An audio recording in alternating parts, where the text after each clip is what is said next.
What up, Salvador Briggman here. Welcome back to the Crowdfunding Demystified podcast. On this show, we talk about crowdfunding. And I've been getting so many inquiries from a recent podcast that I did that I actually wanted to have the guest back on today. So if you're not familiar, what I do with this show is every single week, I'll bring on people that are right now in the trenches. They're raising money as we speak. They're going through the process of launching a Kickstarter campaign, Indiegogo campaign, or an equity crowdfunding campaign. And they're telling you kind of what's working for them behind the scenes. And they're doing that in such an incredible, transparent way. And it's one of the reasons why I love my community and also obviously the crowdfunding demystified group as a whole. People are so incredibly supportive of other creatives. It's one of the most incredible things, right? But that's what I love to do on this show is bring on people every single week, and they're sharing with you the strategy, the tactics, the know-how, the building blocks that go into a powerful campaign launch. So you can take and run that with that information. You can apply that to your campaign and you can see the results. And to me, it's one of the best testimonials possible when I have people who have been listening to the show and they come back on as a guest and share exactly what they did and why they were successful. Another huge testimonial to me is when, for example, we have someone who was successful with Kickstarter and they had such a great interview and you guys were so supportive of them as well and reached out with questions and that kind of stuff that they decided to want to come back on this podcast and share with them the post-Kickstarter experience. And that's exactly what today's episode is. We actually had on the same founder, the same creator from episode 404 of this podcast. So you can look at this in iTunes. If you're in iTunes, you can see that there. But in episode 404, this was basically going from a niche product idea to a six-figure Indiegogo success. And they also obviously did a Kickstarter campaign as well. So they're going to be sharing on this episode kind of like the post-Kickstarter phase. A lot of this is going to be focused on brand building. How do you build a brand from nothing? And how do you get people to actually want to buy your product at a premium level? So you've been seeing some of these really beautifully polished and well-designed campaigns. You're like, how do I do that? How do I build a brand overnight? This episode is going to answer that question for you. And I do think that brand building is such an incredibly important subject. The other thing that I want to mention when it comes to this is we actually had people who enrolled in my mastermind community as a result of listening to the last podcast. And one of the common feedbacks I got is like, Sal, you got to do more shows just like this, kind of breaking down in bite-sized fashion the way I love to with demystifying it. A new subject. In that case, obviously, brand building is the topic of today's podcast. So I've been listening to you, and that's exactly why I also want to have this creator back on the podcast. So I do a mastermind where we do every single semester, basically group coaching and workshops. I help a bunch of different people that are launching their Kickstarter campaign or Indiegogo campaign. This is the Smash Your Kickstarter Goal Mastermind, which also has a mentorship component where I'm basically your coach and coaching you through this process, and I give you access to templates, everything when it comes to landing pages, email marketing, social media, the actual Kickstarter campaign itself, and really make this just super simple for you. So if you want to learn more about that, I'll talk about that at the end of the podcast. One other thing that I do want to mention before we kind of get into this episode is that, man, I got to celebrate this with you guys. So one of the things that you might know about is that I'm really big about building communities. That's what I love to do. I actually built up kickstarterforum.org by myself from scratch to more than 10,000 users. And I did that because I was freaking passionate about this niche. And I did that, I started that website back in 2012, 2013. And that's grown over time. But one of the recent announcements I wanted to share with you is that my Facebook group actually just recently hit the 10,000 member milestone, which is so incredibly cool. So if you want to learn more, a lot of people aren't even aware that I have a Facebook group, guys, but I actually do, and it's obviously growing a lot. So if you want to check that out, you can go to crowdcrux.com/Facebook group. That link is crowdcrux.com/Facebook group. Okay. So again, crowdcrux.com/Facebook group. That will bring you to my specific Facebook group, which houses all of my audience when it comes to my YouTube channel, my podcast, my blog, the stuff I've been educating about since 2012 when it comes to crowdfunding.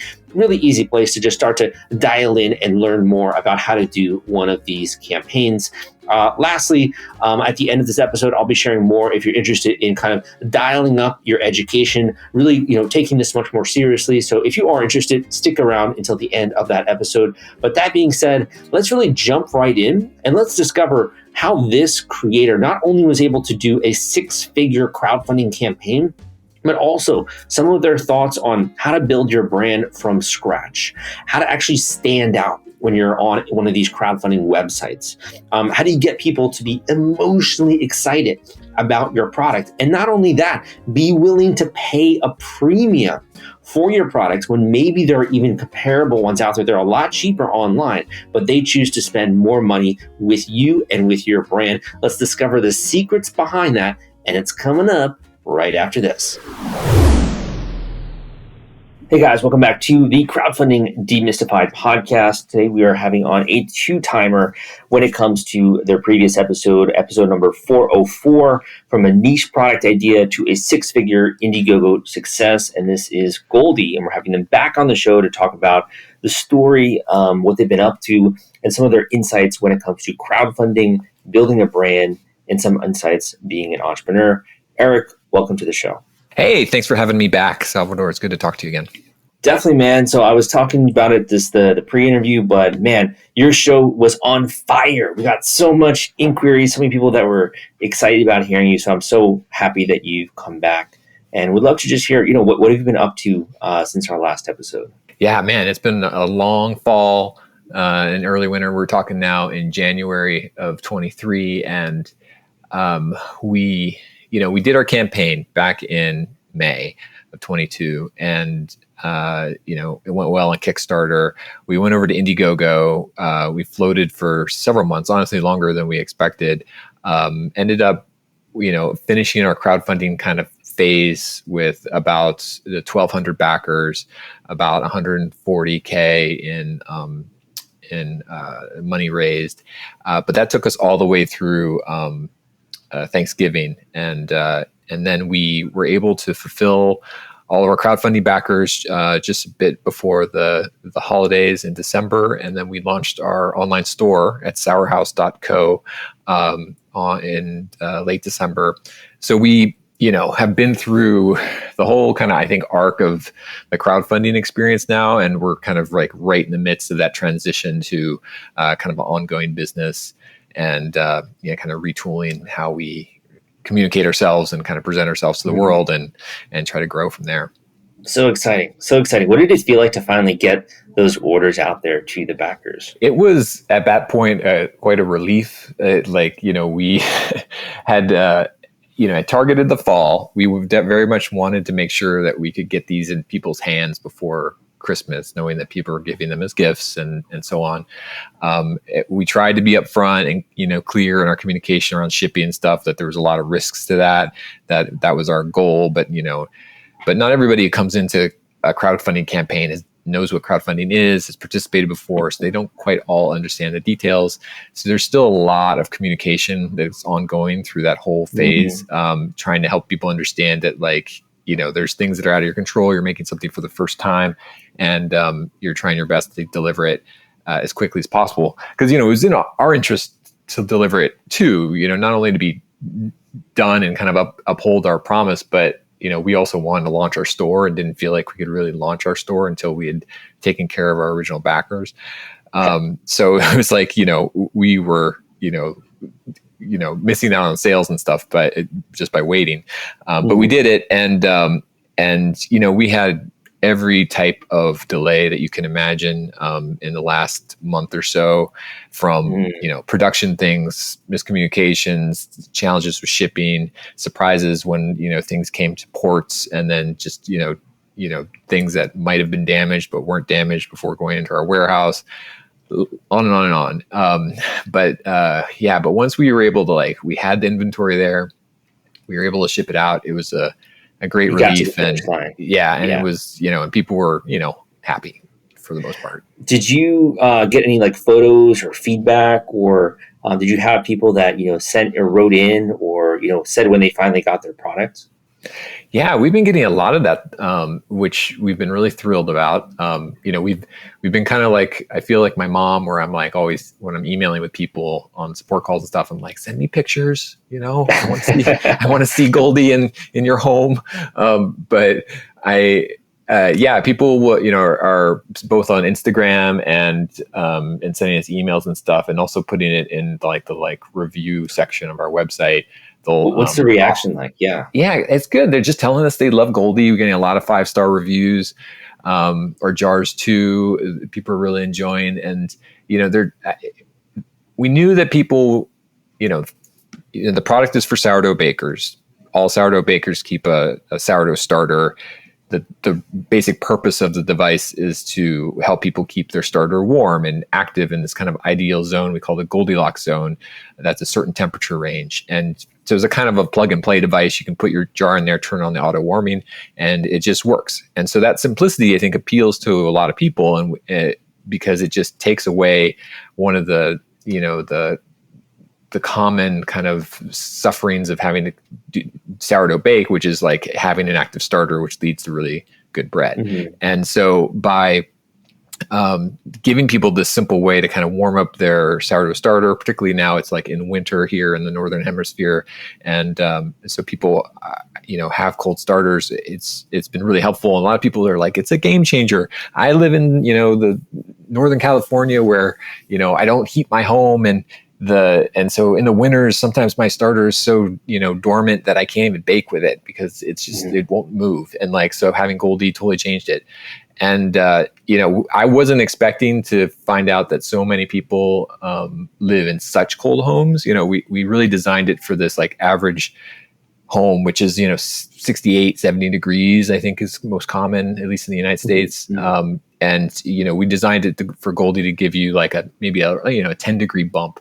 And that makes a big difference. But there's people who are living in homes that are in the 60s or, high 50s, and they just bundle up, and they need a way to bundle up their starter too. So I love it. Definitely, very unique solution. And I think definitely helps a lot of people out there who are so enthusiastic about their food and like wanting to make something tastier, right, and faster. Mm-hmm. One question I have for you before we get more into the podcast is, what are some of the reactions you had in your life? Like whether your significant other or your family, like what are the reactions that you've had when it comes to having the success with this campaign? I think people are real excited. I think some people are surprised that it's a real thing or like it's as big as it got. If you don't bake sourdough, you don't know how large and passionate the sourdough community is. It could be a surprise that such a niche seeming product has a market. I see that as always an advantage because that's a kind of a space that you can enter into and be real small and without a lot of funding or whatever and access. But you never know how it's going to play out, and there's a lot of people who've helped us, both in my family, being supportive and helping take care of kids, or just giving me advice, as well as our friends who are bakers and stuff who've given us feedback on the Goldie product, and as we've been kind of growing, and I think a lot of them are just thrilled to see that like it's happening and it's going, and just curious to see how far it goes as we are.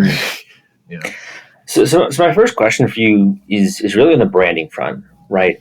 So you have this idea, this really novel concept. You put your nose to the grindstone. You actually get something, where you can actually introduce this to the world. When you're thinking about branding, like what was going through your mind before you launched this, and as you've been going through the campaign, when it comes to establishing a brand, right, on a crowdfunding site? Yeah. So, my background is in brand marketing. I used to work at Moleskine. I headed up the brand. I've been on the B2B SaaS side, and I consulted with lots of startups for a bunch of years before COVID around brand marketing. And the way I view it is, first, we should define our terms a little bit. A brand is not just the look and feel of your brand, kind of your thing. It's a story. It's also the positioning, but ultimately it's like everything, it's your strategy. And I look at it in a very kind of high level. I think when you're creating a new brand, especially if you're launching something through a crowdfunding campaign, one thing I have argued for a number of years is that brands grow. And so I think of brands as a developmental process. The kind of actions and needs as a founder to pursue when you're at your very early first stages is very different than like a large conglomerate. And a lot of the thinking around brands and brand marketing was developed by companies that, basically sell toothpaste at grocery stores. And we don't need to do the same things that those companies are doing. Every brand needs, in like the simplest model I use, they need to know what it is that they're offering. They need to know who it's for, and they need to know why those people would care, which is, I think, more or less basic kind of marketing sales type stuff. But as we think about like building something that's more than just a brand that is, something that's recognizable and memorable, but something people might want to care about. Then I think it's layering in things like having values and having things you stand for, having, a personality that's perhaps a little bit more human, and having a depth of a world and content around your products that people can explore and discover and kind of relate to. So you say these things so eloquently, my friend. So let me ask you a very dumb question, right?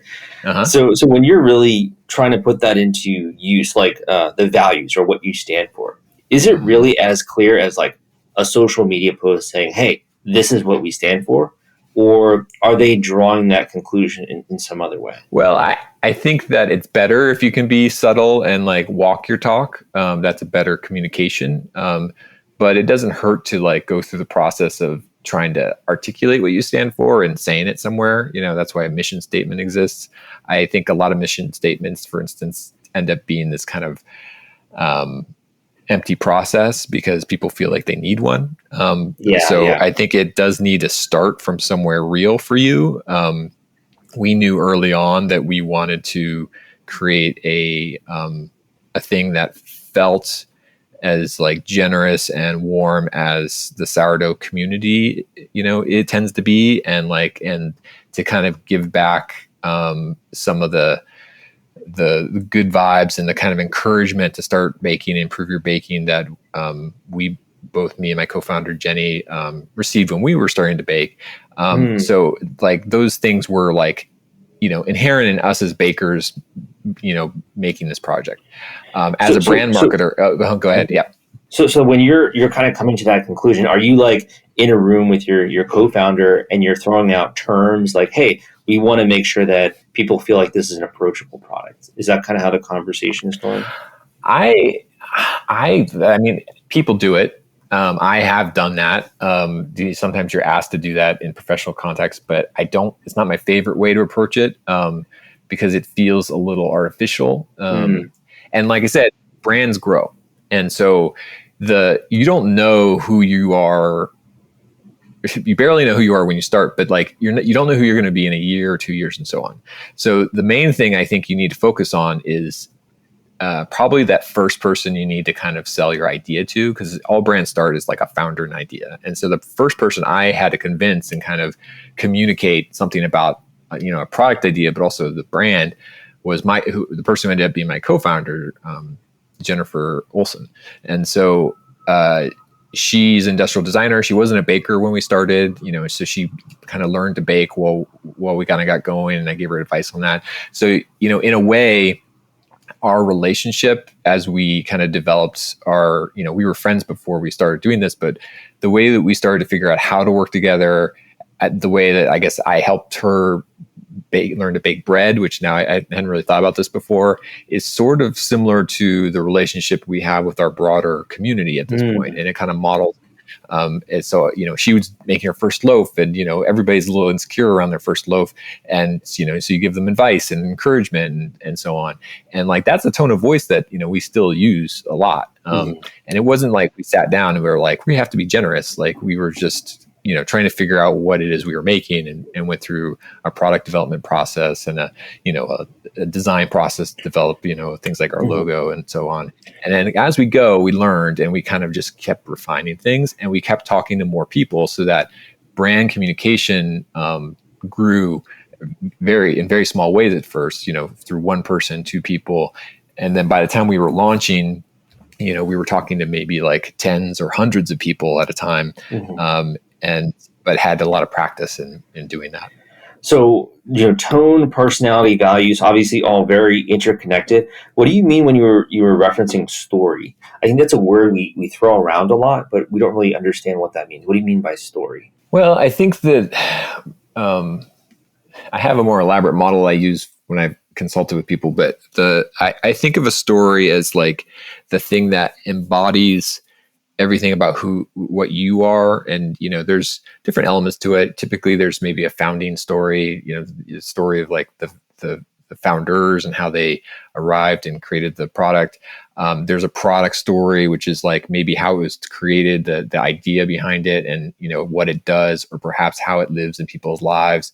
But then as you get into more mature brands, that story becomes more elaborate and includes, about how the community of users kind of interact with it and what they've done, your history as a business, and, the actions you've taken over time. And that story constantly changes. I think that the reason, people talk about stories around marketing is that, humans are wired to kind of understand the world in the form of stories. And so, the stories that we tell with like movies and books and such, are slightly different than what we do when we do tell sales stories or business stories. But, the main thing is to kind of package information in a way that people can digest and be interested in and want to, hear more about. With the, and we all have this big challenge, especially when you're new and starting small, is like, people can only really understand like one idea at a time. And like, you probably have a whole lot of stuff you want to talk about. And you have to, the big challenge is like cutting it down and saying less. And in doing so, there's an uncomfortableness, I think, in that it basically makes you kind of a liar. It's like, we all want to be authentic, and people talk about creating authentic brands, but it's impossible to say everything you need to say about your products and your brands when you're just getting started. People just can't absorb it all.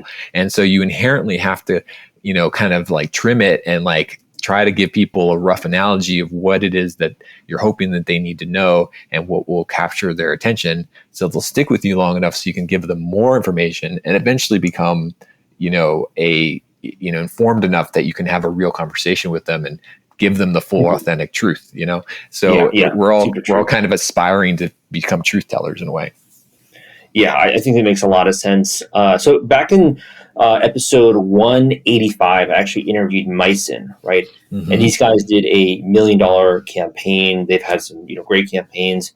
How would you say your branding is different from a company like that? I know that you were kind of drawing a contrast there. Yeah, so that is a more mature brand. If you think of like that spectrum of brands, like, Sourhouse is, like one step in. Myson is like, like 5 steps in, and like, something like Disney or Apple is kind of like way down on the other side. And, I think a brand like mine, when you're doing your first campaign, like we all have the challenge of like building awareness, a basic level of trust and credibility with a person who's coming to your campaign. And then you're also trying to express, something special about you that, helps position you in the marketplace that you're competing in and the cultural space that you're kind of communicating in. You have a small number of contacts, initially probably 1 or 2 or 3 people, then dozens, and then hundreds, and then hopefully thousands. But when you're at the scale of like Amazon, like you're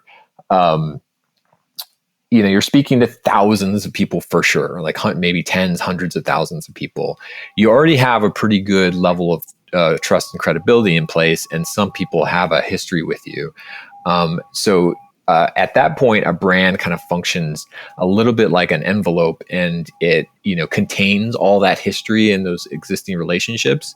And you'll have a lot of people at different levels of relationship with you. Some may be encountering you for the first time. Some may have bought your first product off the first crowdfunding campaign and have a long history. So communication gets more complicated. You're speaking to a lot more different types of people. You're having to segment that communication a little bit more. But you can also depend on a certain amount of trust. I know with their most recent campaign, something that stood out to me was they weren't doing that many updates.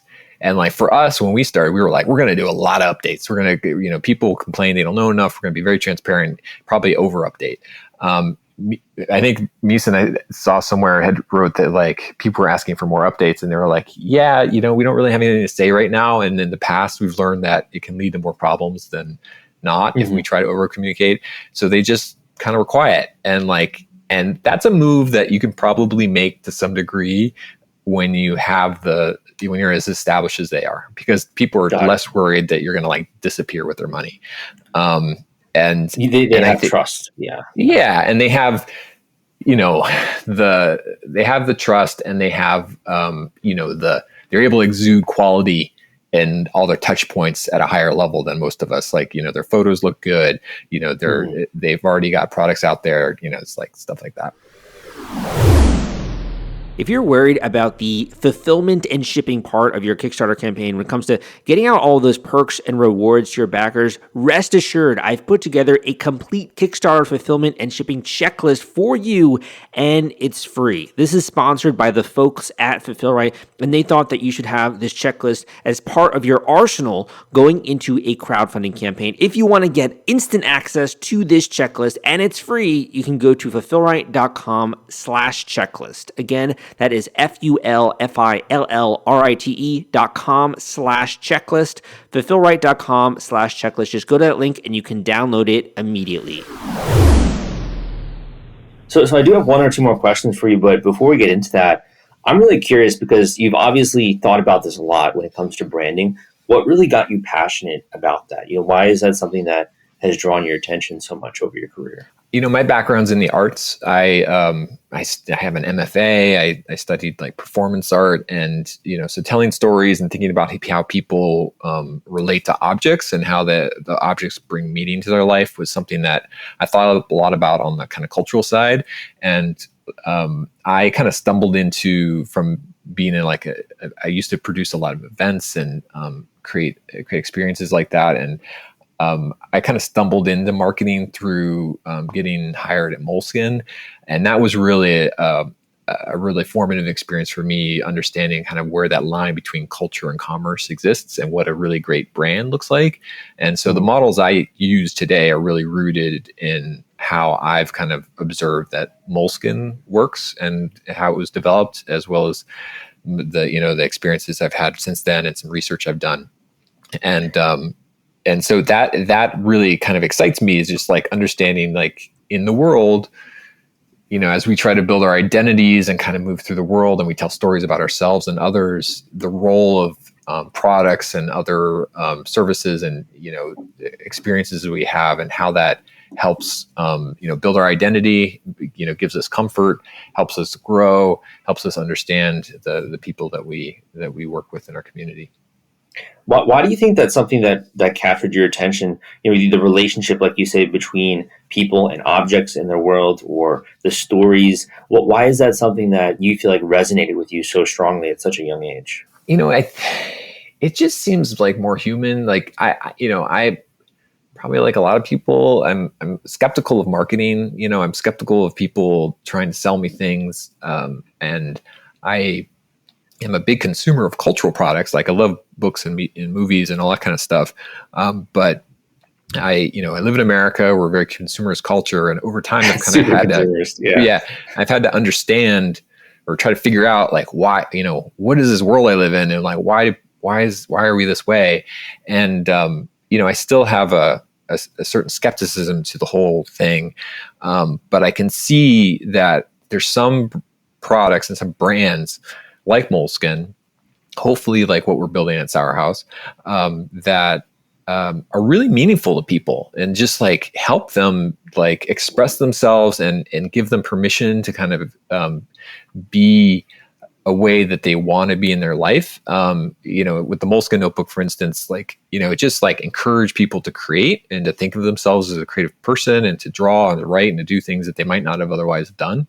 And the idea that like you can kind of help people have that relationship with stuff, I think, to me, makes this kind of like, necessary evil of like selling things, and trying to tell stories to people. And we're still limited greatly by the way we can advertise. Like we we put our story in front of people that probably don't care about it many times more than we put our story in front of people who care about it.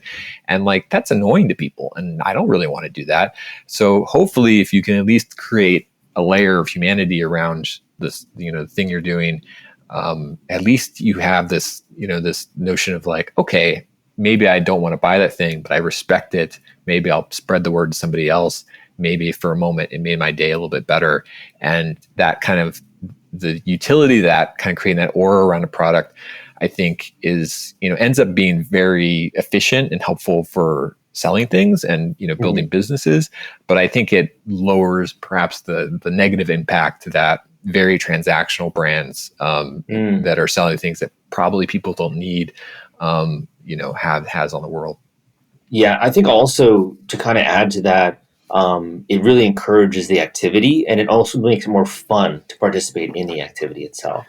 Yeah, so it's like like why people love to spend money on their hobbies. Whether that's cooking or making bread or playing golf, right? If it's something fun to do and like an object or a product that allows you to enjoy it more, it's almost more fulfilling, right? In that sense, totally. And that's where I think I'm really lucky to be making a business around like fermentation and sourdough, which people are very passionate about, and it's fun, it tastes good, it's like it has bigger things that we can talk about like that are beneficial to the world, but at the end of the day, it's just like it's a space of people's life where they enjoy and find comfort, particularly in the recent years where people have had a lot of discomfort, and and people turn to things like baking for relief, and that's nice to be able to be a part of that. It's way harder to do this if you're selling like accounting. Yeah, I can believe that.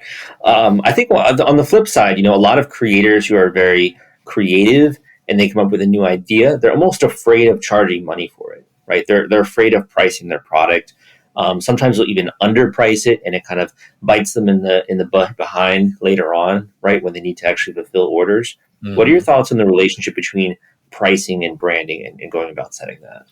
Yeah, price is something that I think I didn't give enough attention to until I did this project. Often in my professional life in the back, in the past, the price of the products I was dealing with sort of was given to me, and I just had to work with what was there. Having the power to set price is super tough. And you have to make a lot of guesses because you don't have a lot of data, especially if you're doing a new product that doesn't have like a category, and so you look around, you look at the market, you look at, you ask people what they might pay for things, you make a guess of what people can afford, and then you have to go forward. And there's all these ramifications it has on your brand that you kind of have to deal with. And I think that you also have to give yourself some flexibility to make changes and stuff over time. And so we launched at a relatively low price when we had low credibility through our Kickstarter campaign. So at a big discount, but we've, priced ourselves at a little bit of a premium level that some people grouse about. They're like, oh, this is, is this worth it? And so our job and our challenge as building a brand is to kind of justify that price and to say that not only functionally is it worth it, but from an aesthetic point of view, it's worth it. And from a, kind of a feeling and kind of overall community and brand vibe, it's worth it. And I've found that, I think if I were going forward, I would probably make picking price one of the first things I would start with, and work back from there a little bit. Because I think you really do kind of put yourself in a, when you just pick your pricing tier, you put yourself in a box that you're going to have to work with. And I think that, it's be careful with it, but also it's an opportunity. And you can, I think building your product so you can afford that price and, making all these choices, whether it's on the product development, how you market, how you're going to advertise, where you're going to launch, your choices between like a crowdfunding campaign and like Kickstarter versus Indiegogo or BackerKit or something like, all those things, price can really be helpful if you know what it is up front. Yeah. I mean, on the business owner side as well, having the right price is so important. So you have margins, and a lot of people don't think about that, right? Being able to reinvest in the company, being able to invest in advertising, obviously being able to pay the staff. It's just a bunch of little things you don't think about that go into that price, right? As well. Yeah. And like when we're talking about brands, like I think about like these value-based cultural brands, the thing is like when you get into culture, things are priceless. It's kind of like an ugly, I think part of the reason people have a trouble pricing their thing is like to them, they're beautiful babies, like they are priceless. How can you put a price on this thing you're making? And so it's like art or whatever. It's like, how do you price it? And the market does it, that's what the market's for, is to put prices on things. But I think that the goal is like to use intangibles and to use experiences that are layered into a product and a brand experience that give people enough value where they're excited and they don't worry about price. And one of the interesting things that we've heard from people is that, when they talk about how much they like the look of Goldie, and especially compared to other things that are available in the market for like baking tools, some of our strongest advocates are people who are just like, I don't want ugly things in my kitchen. And by being able to provide them something that is like nicely designed and is attractive and has a small footprint, like they're like, I'm on board. It's just like they'll even turn, kind of pass up on things that have like more bells and whistles for that beauty. And that's something. It's like, how do you put a price on that? I don't know, especially in a new category. But I'm looking at it right now. It literally looks like something that you want to have in your kitchen. Like it looks so thoughtfully designed, right? And it looks like it's something that also would pair well if you have like more high-end kitchen equipment. So it kind of like fits right in with that kind of vibe. And it goes back to what we were saying at the beginning. It's like, I don't think you want, like, there's value in doing beauty for beauty's sake, but we didn't just create something attractive just for the sake of attractiveness. Like one of the things I knew early on is I wanted to create kind of an altar to sourdough baking in people's kitchen, and to give them an excuse to make sourdough central to the space of their kitchen, something that they would interact with regularly. And so it has to be attractive to earn that spot on the counter, and it has to be small enough and functional enough to kind of earn it. But I want people to be able to see their starter, because it's useful for managing the starter, but it's also useful for learning to bake, because you become a better baker when you observe your starter go through its different phases, and things you see, you interact with more. You don't, if you can't see it, you forget about it, right? So all those things kind of go back to what became our aesthetic, and fortunately, people find it generally, it makes a good first impression, is attractive. But it's also part of the brand idea and the utility of the product ultimately. Mm-hmm. And so when those things work together, I think that's best. So I do have one more question for you, but while we're on this point, where can people go to learn more about Goldie? I also think you have a free cookbook, and you also have some other things that you're doing on the site. Where can people go to learn more? Yeah, you can come to sourhouse.co. That is our website and our store. From the top nav, you'll see an offer for a free community cookbook. This is something that we've collected and edited from our community. There's some recipes and stuff from us and tips on sourdough baking, as well as some of our friends, and that keeps to be getting updated and growing. And then there's also you can kind of learn about our products there. You can learn about some ideas like the Goldilocks zone, and understanding your rise time and some of these things that can help you become a better baker. We also have, if you know bakers that might be interested in something like Goldie, we have a refer a baker program that you can find. If you just float down to the footer, there's a link for how to give 10% off Goldie. So it's a kind of a give and get kind of thing, where it's like if you give, you can give 10% and get $10 on qualifying orders. So I invite you to join us for that program if you're interested. And we're constantly doing kind of different things, the webinars and so on, to kind of help just encourage more baking. Very cool. So I'll be sure to include that link in the description. My final question for you is, I think you're a really articulate guy, right? And you have thought through a lot of these concepts quite well. For a beginner, I think there's a lot of hesitancy of like, what happens if I try this and it doesn't work out, right? What happens if I make a mistake when I'm trying to build or grow my brand? What do I do then? What do you say to something like that? Yeah. Well, I mean, take a breath and, you're going to make mistakes, and there's this impulse to be perfect, especially if you're like a designer and you want to make a perfect, beautiful product or something like that. That one of the things I kind of learned and I take from this process is this notion of tolerance.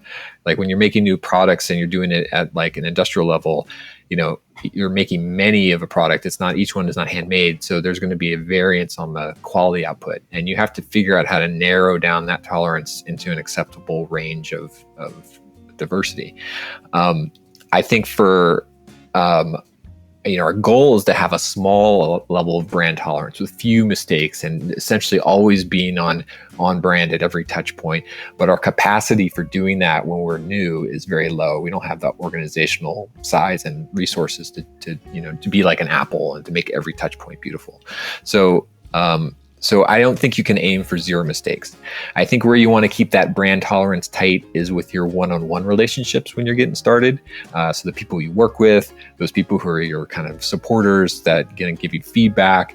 And then as you grow, you're going to have lots of opportunities to interact with people through emails and chat and so on. And as you give kind of support or people have questions. And so I would say be real careful about making those one-on-one human connections really clean and really consistent. One of my favorite things to do, it's probably more for me than anybody else, but like I sign off all my emails now is like, instead of sincerely Eric or thanks Eric, I say warmly Eric, because warmth is fundamental to what we're about. So that's just like one way I kind of always kind of want to keep that, elements of our story kind of going to people as I interact with them one-on-one. I think you can be more generous with yourself though when you're speaking to bigger groups, because you're going to make mistakes. You're going to be talking to a lot of different people, maybe from around the world, who have different expectations and context, and you're going to mess up. So what I've been finding is we've messed up several times in our communications, and for the most part, if you apologize when you do something wrong, or you just try to be transparent and clarify it, generally people are okay and they want to support you. And, as long as they understand that you make mistakes, and some people are going to be unhappy, and you kind of have to live with that. And I don't think you can have perfection, but I do think that, own up to your mistakes, respect yourself too, don't just like, assume, I think respect yourself and stick to your values, and, trust that the internet moves on, and, do your best you can. Well said. And I'll just add one final thing to that. And that's, at the end of the day, you are growing your brand, and sometimes, fumbling or misstepping becomes a part of your story, right? And it's also an opportunity for you to then really narrow in and refocus on those values. Like you think of even big brands like Apple, right? They've definitely botched their brand at different points in time. Like, for example, when Steve Jobs left, and the brand went downhill. So I think every brand definitely doesn't have always the moments where it's shining the best. But that's a really good point. Yeah, be known for how you deal with problems rather than the problem. Awesome, man. Thank you so much for coming on the show. Really appreciate it. And I can't wait to see your success. And hopefully you do some more Kickstarter campaigns or come out with more products. Would love to have you back on. But thank you so much for your time, and really appreciate all of your warm and authentic thoughts. Hey, I appreciate it. Thanks for having me. It's good to talk to you again. Hey, thanks for listening to this episode of the Crowdfunding Demystified podcast. Again, my name is Salvador Briggman. Hope you enjoyed and got tons of value out of this particular podcast episode. I wanted to talk to you a tiny bit about, really going deeper when it comes to planning a launch. So first of all, I want to do something that I've never done before when it comes to my podcast, and that's give out my phone number. Now, why am I doing this? Well, first of all, I think it's really interesting to be able to, connect with the community in different ways. So that's one of the reasons why I have my Facebook group. That's one of the reasons why I do my mastermind group, which is a private section of that, kind of like an internal group, if you will, that we run that has templates, worksheets, things that plug and play information when it comes to actual landing page formats that are designed to work already that we've used previously when it comes to crowdfunding. Get access to me as well as a mentor, as a coach, a lot of cool stuff that we have in the mastermind community. But the reason why I want to give you the phone number today is that if you're interested in going deeper when it comes to coaching, when it comes to getting help with execution, This is a number that you can contact. You can tell me a bit more about what you're trying to do. You can shoot me a text message. You can even call and leave a voicemail and give us a little bit of information about this. Now, I do have an assistant who's going to be checking these messages and sort of bringing my attention to the ones that obviously I need to have a little bit more attention there. So if you want to try this out, you can text me at the number I'm about to mention at 857-365-6491. Again, that's 857-365-6491, 857-365-6491. So you can shoot me a text, or you can give a phone call, give a ring, and leave a voicemail when it comes to that. If you're interested in getting help with coaching, or again, help when it comes to execution of your campaign. The other quick thing I want to mention is that, to me, one of the things I've been doing since the beginning of my career in this industry back in 2012 is that I have been building communities. And I love building communities, but it's about way more than just having a bunch of people that are part of a community. So for example, I built Kickstarterforum.org up from 0 to 10,000 plus members. Recently, as you know, my Facebook group hit the 10,000 member count from my YouTube, my podcast, my entire audience, right? People that are joining. And a lot of people I don't even promote that, right? They just kind of discover it naturally, which is one of the coolest things in the world. In addition, this past year, I have been building up my own private mastermind community, which has literally the access to all of the best resources, which I have to help you when it comes to going from A to Z of launching a campaign from scratch. I'm talking about a Kickstarter campaign, an Indiegogo campaign, raising money effectively, the tools to be able to do that, all of the worksheets, all of the training that goes into that, as well as things I don't share anywhere else. So this really speeds up the process, and also makes it kind of like plug and play, really. These are formats that have already worked when it comes to Kickstarter campaign pages, as well as landing pages, groups, Facebook ads, social media marketing, the actual Kickstarter video, the things that go into the actual reward tiers. All of that, you're going to get access to this war chest of useful strategies, techniques, know-how, and as well access to me as a mentor. In addition, you get access to my support staff, who's helping you every step of the way. And really, this is kind of like almost a program, if you will, going from now and where you are and taking you to a successful campaign. In addition, I do semester-based workshops, which are kind of group coaching, which I make available to the members as well that are part of that community. So that being said, if you want to learn more about that, if you're ready to take the leap when it comes to taking this really seriously, going on this adventure, and also getting access to the cutting edge information that's going to help you get there the fastest, go and check out the link I'm about to mention at crowdcrux.com/mastermind. Again, that link is crowdcrux.com/mastermind, crowdcrux.com/mastermind. And like I said, it's a heck of a lot more than just another group or just another community. This thing will light your campaign on fire. And I promise you, you will smash through your Kickstarter campaign goal very, very quickly. Hope you enjoyed today's podcast episode. Hope you also take action this week, making sure that you're every single week plowing through those obstacles, making progress towards your goal, putting one foot in front of the other, learning as much as possible. It's such an exciting time to be alive, and I feel so privileged that you are also, tuning in and learning on this podcast. Thank you again. My name is Salvador Briggman. I will see you next time.